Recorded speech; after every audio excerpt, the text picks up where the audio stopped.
Epitelios glandulares. La secreción es una de las principales funciones de los epitelios. Se denomina secreción al proceso por el cual ciertas células transforman compuestos captados de la sangre y los transforman en productos específicos que son liberados de la célula. Las glándulas son células o acúmulos de células cuya función es la secreción. Características.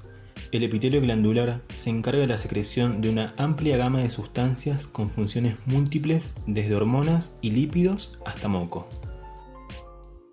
Los epitelios glandulares se clasifican en: por el destino de sus productos, las glándulas se clasifican en: cuando se pierde la conexión celular con la superficie, la glándula secreta directamente al torrente sanguíneo y es endocrina, por ejemplo, la glándula adrenal.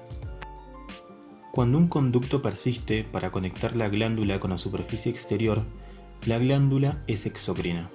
Es decir, que este tipo de glándulas liberan sus productos de secreción a conductos.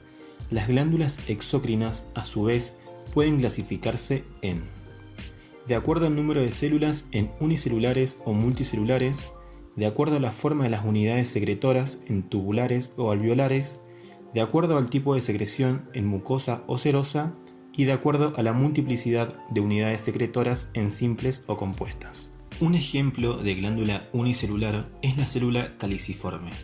Estas producen una secreción mucoide y están presentes en muchos órganos. En secciones del intestino, observe los espacios claros de contorno ovalado entre las células epiteliales columnares. Los espacios despejados son gotitas de moco rodeadas por una fina capa de citoplasma. Observe el núcleo basal profundamente teñido rodeado por citoplasma granular. Las glándulas multicelulares se definen sobre la base de la forma y multiplicidad de sus unidades secretoras. Tenemos a: glándulas tubulares simples. Obsérvese las invaginaciones tubulares que se extienden hacia el tejido conectivo en el revestimiento del colon de un perro. En esta imagen observamos el cuello distal estrecho, el cuerpo largo y expandido y el extremo ciego, el fundus. La cavidad central de la glándula es lumen. Tenga en cuenta la gran cantidad de células caliciformes que recubren las glándulas tubulares del colon. Las glándulas alveolares simples son invaginaciones glandulares que terminan en estructura en forma de matraz, como observamos en la siguiente imagen, que corresponde a una glándula alveolar simple en piel de anfibios. El moco sale de esta glándula alveolar simple en la piel de Amphiuma. En la otra imagen observamos una porción de una glándula venenosa que está a la derecha. Su tamaño es similar al de la glándula mucosa.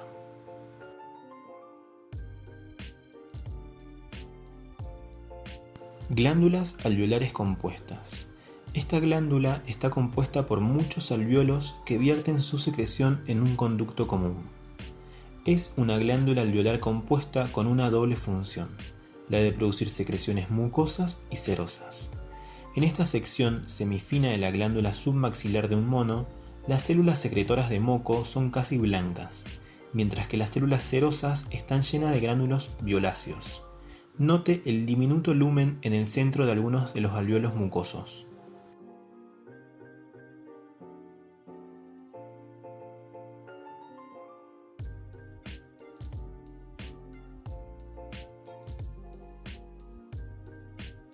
Según el mecanismo de secreción.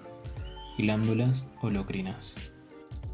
Una célula de una glándula holocrina acumula productos secretores en su citoplasma, luego muere y se desintegra. Las células muertas enteras se descargan y constituyen la secreción. La reproducción constante de células basales menos diferenciadas proporciona un suministro constante de células que se diferencian en células secretoras. Observe esta degradación gradual en la glándula sebácea de los mamíferos. La primera imagen corresponde a una sección de glándulas sebáceas del cuero cabelludo humano. En la segunda imagen, las células se reproducen en el fondo de la glándula sebácea en la parte inferior derecha.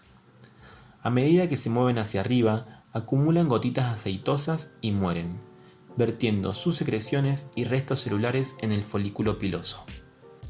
Las glándulas merocrinas secretan sin pérdida de ninguna parte de la célula, dado que las gotitas secretoras son inclusiones citoplasmáticas. En realidad no forman parte del citoplasma, aunque son fabricadas por él. Estas gotitas pasan a través de la membrana celular por exocitosis sin pérdida de citoplasma en el proceso. La mayoría de las glándulas son merocrinas. En las glándulas apócrinas, el proceso es muy similar al de las glándulas merocrinas, excepto que se pierde un poco de citoplasma durante la secreción. El producto secresor es a menudo lípido, y dado que la célula no puede formar una membrana que contenga lípidos alrededor de una gota de lípido, una película delgada de matriz citoplasmática acuosa interviene entre la gota y su membrana. Esta pequeña cantidad de citoplasma se pierde. Algunos ejemplos de glándulas apócrinas son las glándulas mamarias y algunas glándulas sudoríparas especializadas. Glándulas citocrinas. El material de secreción es transferido de una célula al citoplasma de otra célula, como por ejemplo, los melanocitos transfieren su producto de secreción a las células vecinas, como los queratinocitos para brindarle la coloración a la piel. Los gránulos de melanina pasan a las prolongaciones celulares del melanocito. El extremo de las prolongaciones de los melanocitos es fagocitado por los queratinocitos. Este tipo de secreción se llama secreción citocrina.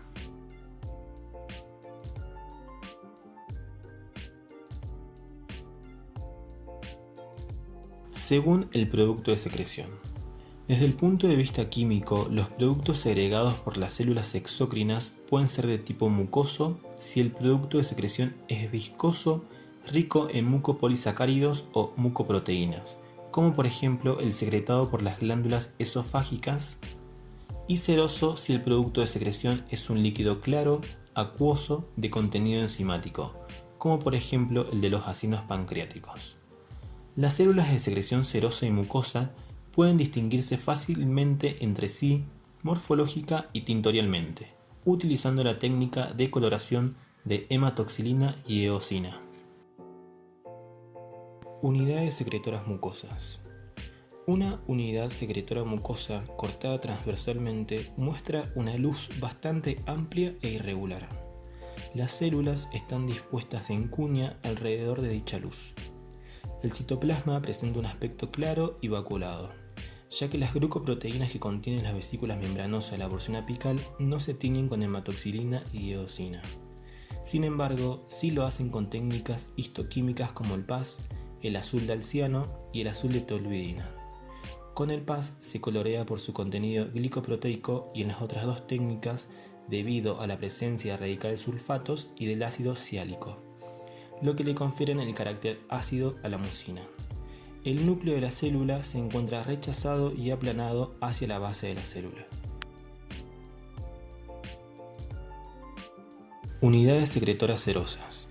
Las células serosas tienen forma piramidal y se disponen en alvéolos típicamente redondeados o piriformes, con una luz central pequeña y regular.